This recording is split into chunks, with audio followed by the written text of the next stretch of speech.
भगवद गीता सार अध्याय 1 श्लोक 6 युधामन्युश्च विक्रांत उत्तमौजाश्च वीर्यवान सौभद्रो द्रौपदेयाश्च सर्वयेव महारथा।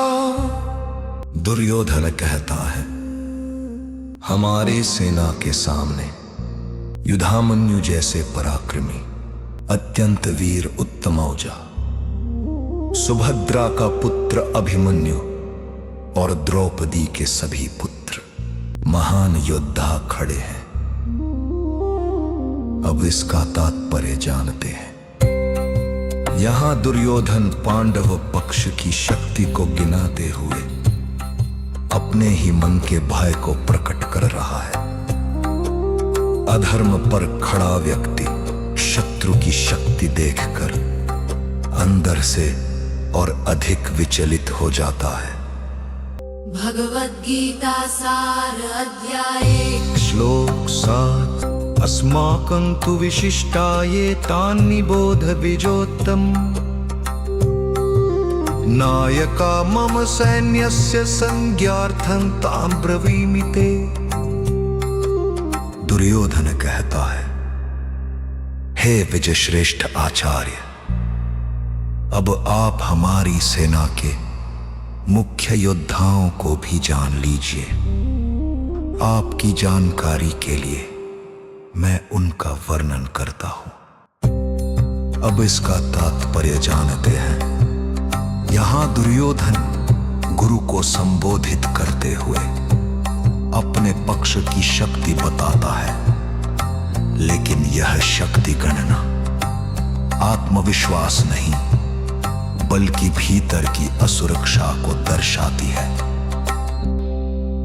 भगवद गीता सार अध्याय श्लोक 8 भवान् भीष्मश्च कर्णश्च कृपश्च समितिञ्जय अश्वत्थामा विकर्णश्च सौमदत्तिस्थैव च।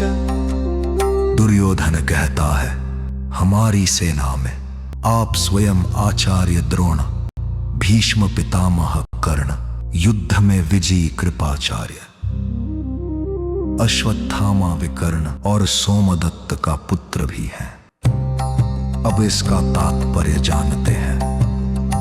दुर्योधन जिन योद्धाओं का नाम ले रहा है उनमें से कई धर्म के पक्षधर हैं।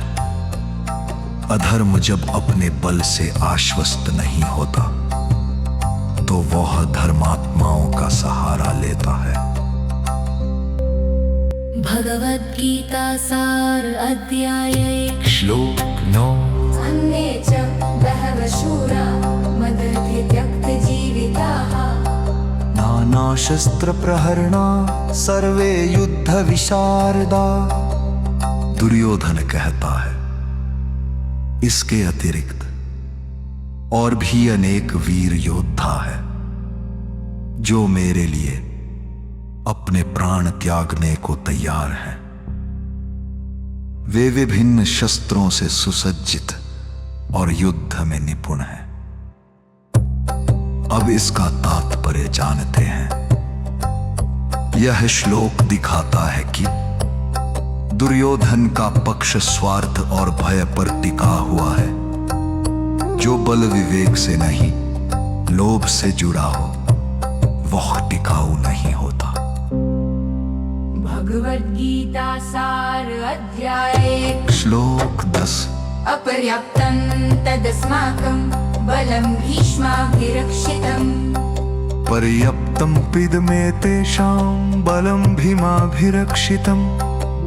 दुर्योधन कहता है, भीष्म पितामह द्वारा रक्षित हमारी सेना मुझे अपर्याप्त प्रतीत होती है, जबकि भीम द्वारा संरक्षित पांडवों की सेना मुझे पर्याप्त लगती है। अब इसका तात्पर्य जानते हैं। यह श्लोक दुर्योधन के अंतर्मन की सच्चाई खोल देता है। धर्म से रक्षित बल थोड़ा होकर भी पर्याप्त होता है और अधर्म का बल अधिक होकर भी अपर्याप्त ही रहता